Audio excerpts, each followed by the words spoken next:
Welcome to Break Everything. Your host, Lisa L. Levy, will guide you through critical thought conversations and a journey of directed disruption that makes a difference. Experience bold conversations with industry leaders who are willing to challenge the status quo. Hello and welcome. If you're watching the show, you're probably on YouTube, LinkedIn, Apple Podcasts, Google Podcasts, Stitcher, Spotify, or any number of other opportunities you have to see or hear this podcast. Today, I'm very excited to have with me a friend, Suzanne Collins, and we'll be talking about supply chain in healthcare. Suzi has worked in acute healthcare sales and hospitals since 1993. She began her career on the vendor side of the table, selling surgical lights and tables, and then specialty storage and headwall systems. Her work in the specialty storage and inventory control led her down the path of supply chain. And after obtaining her Lean Six Sigma black belt and consulting with process improvement, she took a role as a supply chain director for Honor Health. She came to Mountain Vista Medical Center in November of 2017, where she's now the market director of supply chain for Steward Health, overseeing sites in the Arizona market. She's passionate about process improvement and utilizing technology to streamline workflows. For those of you who've been watching for a while, you get why Suzi and I get along. Thank you for being with us today, Suzi. Thank you so much for having me, Lisa. Suzi, so I do the formal introduction at the beginning so that we can kind of highlight who you are and the formal part of your background. But it's so much more meaningful if you tell us a little bit about your story. Talk to us about how you came into healthcare, why you picked the industry, what it means to you. It's kind of an interesting story, and that I fell into healthcare by accident. And really, I worked next door to a gentleman who was running some type of medical equipment business, and he needed somebody to help with bookkeeping, and I would do it part-time. And I just ended up becoming a full-time employee and learning a world that I never expected to be in. So what was your background prior to healthcare? Technically, I've spent almost my entire working life in healthcare, because previously I was actually in dentistry and did a lot around there as far as managing offices, treatment coordinator positions, doing the AP side of things. And like I said, it was just so happened I started doing part-time work for this gentleman, and it's changed my entire life. So in your career, you have been back office and now in the supply chain world, where you're still back office, but you're actually really supporting front line. Correct. So what's the best part about your role today? I think the best part about my role today is that I really do believe that, one, we're a vital part of the hospital and the healthcare continuum. But even more importantly than that, I want people to realize that you can come into a department like this and have a lot of growth opportunity. So I love the fact that just even in my 5 years at Steward, I've actually grown the size of my team so that we can support the whole hospital. And then I've been able to promote people who were, kind of in the entry-level position. So for that, I think it's probably what makes me most excited, is to get other people passionate about supply chain.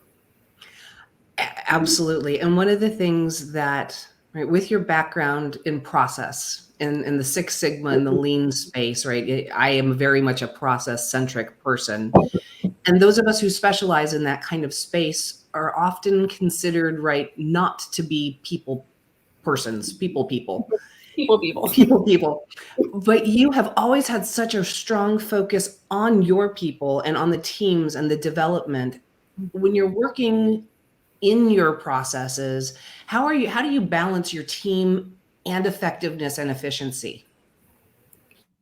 Well, it's funny, because part of who I am in terms of like that outgoing person and the relationship building, ironically, comes from my sales activities, right? I mean, that's what we're all taught in the sales process. And I think that in a weird way, I joke that sometimes, vendors are, evil. But in a way, I'm using my evil for good, because those skills are very much used every day. And even when it comes to a process improvement project, and it's a great example of some work we've been doing at Tempe St. Luke's. It's change. So I might be, in theory, making the storage and stuff better, and usually selfishly making it easier for me to manage it. But I also have to build the relationship with the OR folks so that they buy into what we're doing. So there's a lot that goes on around this as far as really needing to be a people person if you're going to be in this field. Right.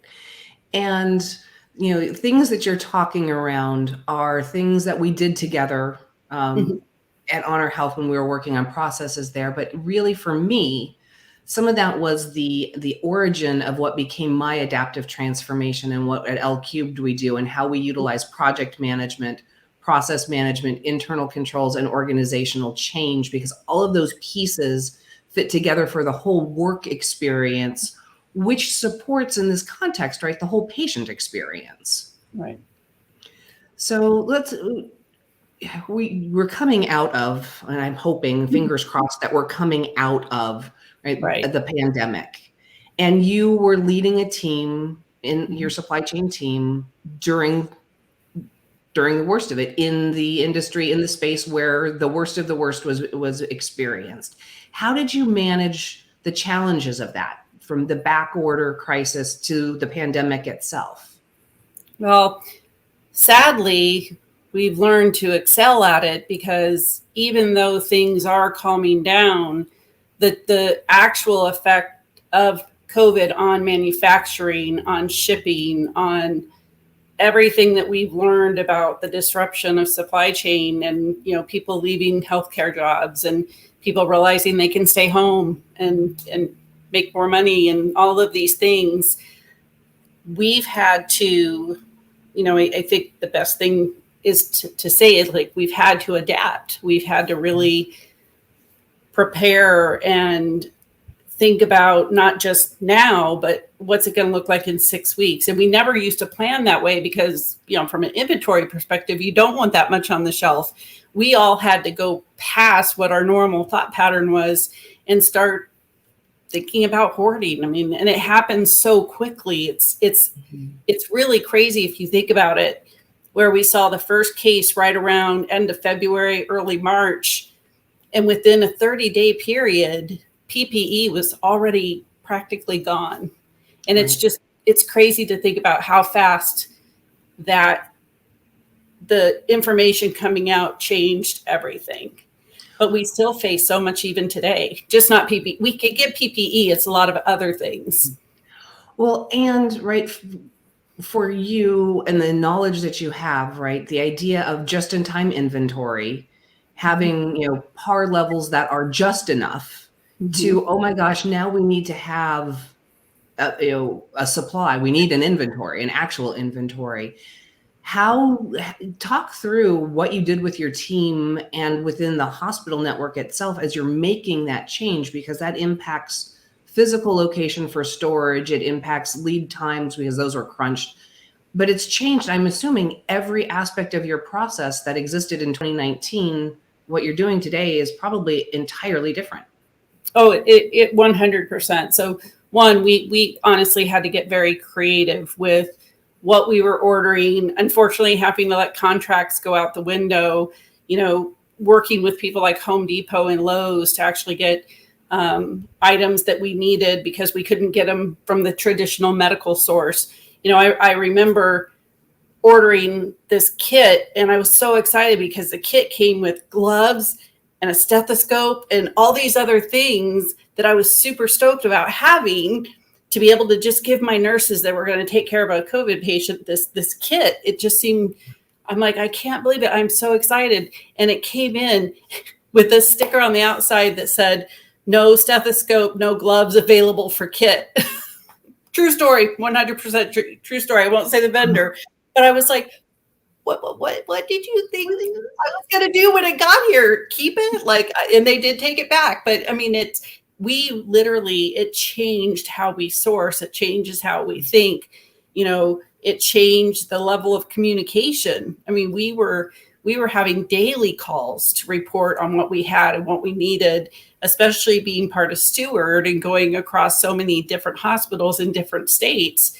There might be a hot spot, especially like in the Boston area, where my hospitals weren't seeing those numbers yet.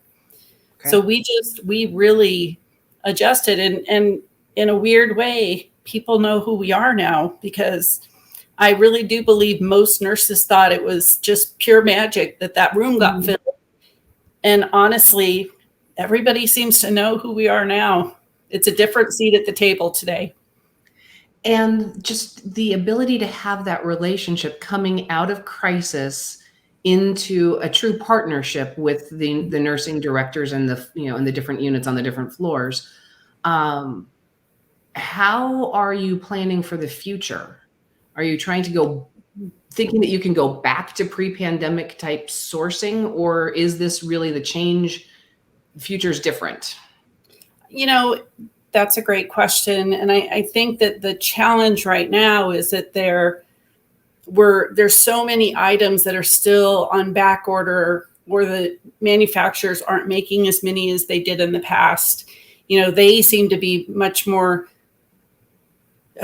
playing, if they need 100, they're making 100. They're not making 150 like the good old days, right? Mm-hmm. So now I think what happens is, because we still have a little bit of that hoarding mentality, I think there's markets that are probably scooping up things like endomechanicals and suture and things like that are super important to the case. There isn't other options, right? Mm-hmm. So I think that's continued to put a strain, and we're seeing that we're still seeing all those struggles, if that makes sense. And with some of those the obstacles, right, the challenges and the actual just availability of things, what are some of the lessons that you learned that give some hope for the future being better than it was previously?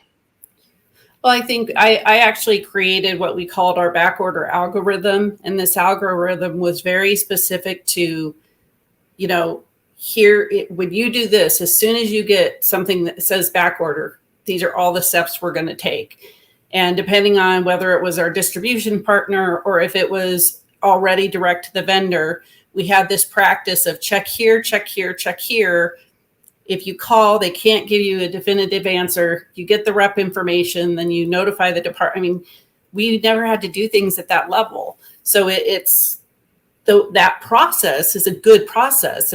It's a smart way to take things in the future, because again, I still think we're going to have challenges going into 2023. It has changed how we do business, literally, in this world. Right. And key learnings, right? What are those things that you're taking away that you're going to hold near and dear to your heart, and for your team and for the hospitals themselves? What are those lessons? I think one of the most important lessons is learning how to communicate the difference between I want it here, and if it's not here, I won't be able to do this case. I think that we've all learned so much more about the products, the usage. We have that knowledge of what things have alternates versus those must-haves. Yeah. All of that information, I think as we move forward, it's made us such a more strong department, because we're thinking about things so differently. And a lot of people, bring up what happened with, now I'm drawing a total blank on the disease. It's that moment, the one where we had to build all the special carts. It's going to come back to me. But I don't think we learned very much from that, because we didn't have all the demand and the things on back order, because it wasn't, even though it was another pandemic. H1N1? Yes. Thank you. Yes. Sorry, I had to get there with you. I was trying. Okay. But we didn't see, obviously, the numbers that we saw with COVID. Right. So I don't think we necessarily learned anything from that. Did we all learn a little bit from Puerto Rico and the hurricanes? Probably a little bit more, but it was only those products that were made in that country, right? COVID touched everything. And so that's where I think this situation, we're learning so much more, and it's going to make us just such a stronger community. And I'm not sure if your teams in the hospitals that you're supporting are in a point where you're really truly reflecting back. But one of the things in the spirit of ongoing continuous improvement, right? When we look at processes and we play with them and we lean them out, right? It's learning these lessons and applying. Mm-hmm. And I'm going to assume that during all of the peak of the pandemic, right, and you even described some of it, that your controls, your contract controls and all of those things were just throwing them out the window because you needed whatever, and buying PPE from Home Depot, who would have ever thunk it? Right. But you do what you have to do. Have you had the ability to start really retooling processes so that you are more efficient and that you have the new benchmark to go forward? And have you applied the lessons, or are you still working through it? I think, unfortunately, we're still working through it, because I don't think supply chain hasn't gotten to the point where we can stop and say, what we learn, because we're still learning. Okay. And I may have 0 COVID patients in the hospital, but again, the impact of what COVID did to the supply chain continuum, we're going to see it probably at least another year, or it is going to become what the norm is, the new norm. Yeah. So through all of this, we started at the beginning talking about people. Through the worst of the worst, how did you help keep your staff engaged? How did you help keep them safe? It was a combination of things. One of the things that, and I'm literally giving myself goosebumps, but it was like probably 8 weeks into COVID, and one of the nurses did Girl Scouts. And so these Girl Scouts spent an evening making all these signs for the departments, and they made one for my department. And I remember putting it on the door and kind of talking to everybody and getting emotional, because it was like, you guys, it's all of us. And that to me was, I think, what kept them going. Is for the first time, it wasn't like clinicians and then all of the other people. The clinicians understood the importance of EVS, us, pharmacy, lab, needing to run all the tests. I mean, I think that for a lot of the ancillary departments, RT, right, we all kind of came forward, and we were all important. And I just really continued to remind everybody of that. If things got tough, that's what we would just bring it back to. One of the previous guests on the podcast, Thomas Dahlberg, was talking about his content, right? He doesn't talk about healthcare, it's health caring. I like and that. It's lovely, right? And I learned, right, because I like to talk about the a patient-centric experience. But as you've just described, right, the patient is a part of the continuum, and obviously the customer who has a problem that's being solved. But in health caring, right, the whole experience is supported by everybody, and that's including the back office janitorial workers who keep offices and restrooms cleaned in a corporate environment. It's bigger than just a patient experience or a clinical experience. And it's really wonderful, right, to really understand the complete continuum and the need of how every person plays a part in it. And one of the things in the past that was somewhat challenging in doing process work is really understanding all of the touch points and knowing what happened before you were involved, and then understanding what happened after you were involved. And now I think you do, for lots of painful reasons, have learned what actually has to happen to provide health care. Yep. And I love that your team was included, because, right, supply chain is sort of invisible, because, right, supplies magically show up and they're there. right? And so there's a lot of hard work that goes into making that happen when everything's working properly, let alone what it takes when things aren't. What are your hopes? What are you hoping that coming out of this as for the industry, for the vertical, for your team? What's your hope for the future? I think my hope for the future is really that, earlier when we talked about learning things, right? I think the fact that so many of us have realized how interdependent we are, I hope we never lose that. I know so many people in the hospital today, and though it's been an overwhelming 2 years, I've talked to more nurses on the floor than I have at any other point in my career. Even consulting, right? You work with, a certain level of person. And I've been down there with them. And when my grandmother came to the hospital because she was ill, and I purposely had them bring her to my hospital because that was when you couldn't visit. And I knew it's the only way I'd be able to stay with her. And the nurses up on the floor didn't really know me yet. And because this would have been November of 2019.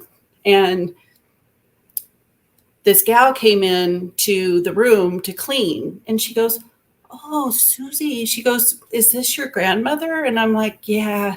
She goes, "Oh my God, I'm so sorry." And she knew who I was because we were in the basement together, right? Yep, absolutely. Checked on me the next morning and the next day. And a few weeks later, when I was up there rounding, because again, it became really personal to me when my grandma was there. When I was rounding, she would stop and say, "How are you doing? How is your family doing?" Because we lost my grandma. But she helped make that so special. I don't want to lose that. Like all these things that happen and people coming together, I don't want to lose that. I think it's going to be what helps healthcare as it changes a lot over the next 5 to 10 years. And I'm a big fan of grandmas, and I am sorry for your loss, and I know how close the two of you were. And in the universe, right, the opportunity, the fact that you were actually able to, because of your role, be there and have that interaction, that's fabulous. And I'm glad that you had that time and that care from within your own team. That's absolutely fabulous. Stepping forward with this, I want to go to my favorite question. Okay. I want to go to the one that gives you the opportunity to dream as big as you possibly can. And if I gave you a magic wand and took away all the constraints of time and money and just said, "Suzi, what one thing would you do to make a difference?" What would that one thing be? I would love to see the ability for departments, supply chain departments in small, big hospitals, whatever it might be, to honestly get all the right resources they need to be able to do what we have to do every day. It's a very thankless job at times. And I think we've all learned a lot about how important we are. And it's time to see departments get a little bit bigger so that we can really do more and not be, one of the departments because we're not clinical that doesn't get as many bodies because we're not revenue generating. And I get that, but sometimes we are, because if people understand, again, the value of what we bring to the table, I think that there would be no bigger wish that I have, and being able to get the resources that you need to take care of the patients. And that's fabulous, right? Having what you need for the patients. And you've worked in different environments, is it significantly harder in for-profit and nonprofit? Are the dynamics between the two environments that significant? Yeah, it really is. I mean, and it's not a bad thing for profit, but obviously, they have stakeholders that they need to pay. So I've been very fortunate that I had an amazing C-suite throughout my 5-year tenure at Steward who've given me the latitude to grow the way we needed to support the hospital. And I think that I don't know if it would have happened the same way without COVID. And I think there is a difference. I think nonprofits tend to have a little bit heavier staffs than what we have, but determining what is that right ratio, because too, everything that we do on materials and purchasing side has, effects down the road with AP and everything else. So I think investing in healthcare is what hospitals need to do. We need the right number of people to do the best we can. It is a beautiful magic wand solution. And one of the things that I find so interesting is I ask this to everybody. Nothing that has been shared as a magic wand idea is actually unattainable. Mm-hmm. And none of these ideas are actually particularly complex. Right? It's a specific problem with a specific solution, and being able to have the supplies and the resources that you need available for the clinical staff to treat patients is a wonderful thing to work towards. Agreed. Suzi, is there something that I should have asked you in our conversation today that I didn't? No, I think that we really did truly cover a lot of really important topics. And I think that I hope it inspires people to think a little bit differently as well. I think that it is important. And I think that that's a theme, right, that we're taking away from all of this, that we, in the last 2 years, learned that being comfortable is a joke. And it is a context that we create to minimize our fear of uncertainty, because right around the corner, there's something that can happen. And a pandemic in 2 years, right, stopped everything and shook it up and, sort of gave us this whole new perspective and this whole new direction. And I truly appreciate your time and your candor and the stories that you shared with us, and taking us on the journey of what you went through in a hospital environment through the pandemic, and how you took care of your employee people and your clinical staff people so that they can take care of the patients. That concludes our show for the day. And thank you, Suzi, so much for being here. And for all of you who are listening or watching, I look forward to the next episodes that will be available on YouTube, LinkedIn, Apple Podcasts, Google Podcasts, Stitcher, Spotify, and more. You have just experienced Break Everything with Lisa L. Levy. Critical conversations on directed disruption that makes a difference.